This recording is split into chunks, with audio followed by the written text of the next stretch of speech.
അച്ഛാ,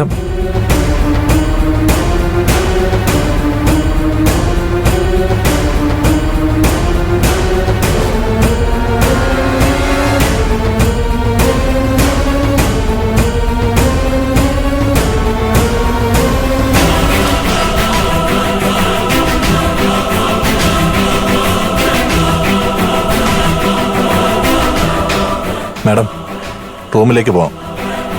വല്ലളിയാ, അതിനുള്ള സമയമായിട്ടില്ല. കുറച്ച് ഇടമൊക്കെ ബാക്കിയില്ലേ? പാലും പഴമൊക്കെ കഴിച്ചിട്ടുണ്ട് റൂമിൽ പോവാൻ. മാഡം വാ.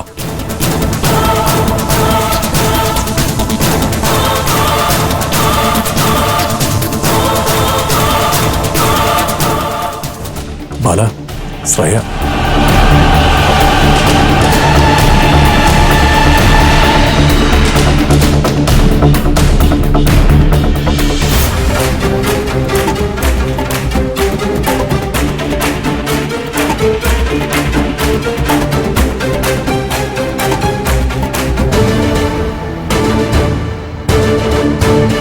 അങ്കിൾ,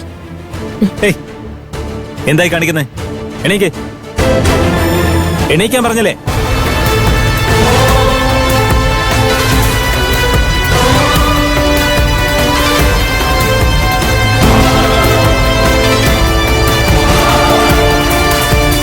എണീക്കാനാ പറഞ്ഞത്.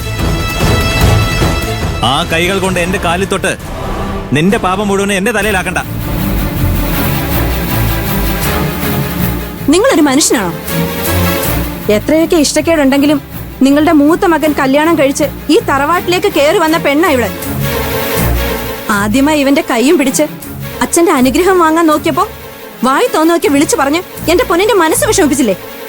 ഇവളുടെ സ്ഥാനത്ത് നിങ്ങളുടെ പെങ്ങളുടെ മകളായിരുന്നെങ്കിൽ ഇങ്ങനൊക്കെ പറയുമായിരുന്നോ? പറയുമായിരുന്നോന്ന്? ഒരു പെണ്ണും ചെയ്യാത്ത ക്രൂരതയും ദുഷ്ടതയും കാണിച്ച ഇവളോട് എന്റെ കാലിൽ വിടാൻ ക്ഷമിക്കണമെന്നാണോ? ദൈവം പോലും മാപ്പ് കൊടുക്കില്ല ഇവൾക്ക്. അതെ, മനസ്സിലായില്ല. ഞങ്ങൾ എന്ത് ചെയ്യണ്ട? ഈ കല്യാണം തന്നെ, അല്ലാതെന്താ? ഈ തറവാടിന്റെ മുകളിൽ വന്ന് വീണ ഇടുത്തിയാ ഇവള്.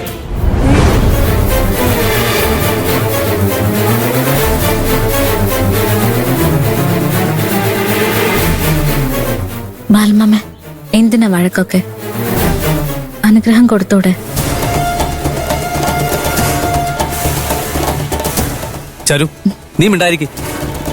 അക്കൊച്ചേട്ടാ പ്ലീസ്, ദേഷ്യം കാണിക്കാനുള്ള സമയമല്ല ഇത്. ബാലമ്മ, അനുഗ്രഹം കൊടുത്തോടെ. കൊടുക്കില്ല മോളെ, എന്നെ കൊണ്ട് അനുഗ്രഹിക്കാൻ പറ്റില്ല. മനസ്സിൽ വെറുപ്പും ദേഷ്യവും വെച്ച് അനുഗ്രഹം കൊടുത്തിട്ട് ഒരു കാര്യമില്ല. എന്നെ കൊണ്ട് അതിനൊന്നും പറ്റില്ല. അങ്കിൾ, എനിക്കൊന്ന് സംസാരിക്കാനുള്ള അവസരം തരൂ.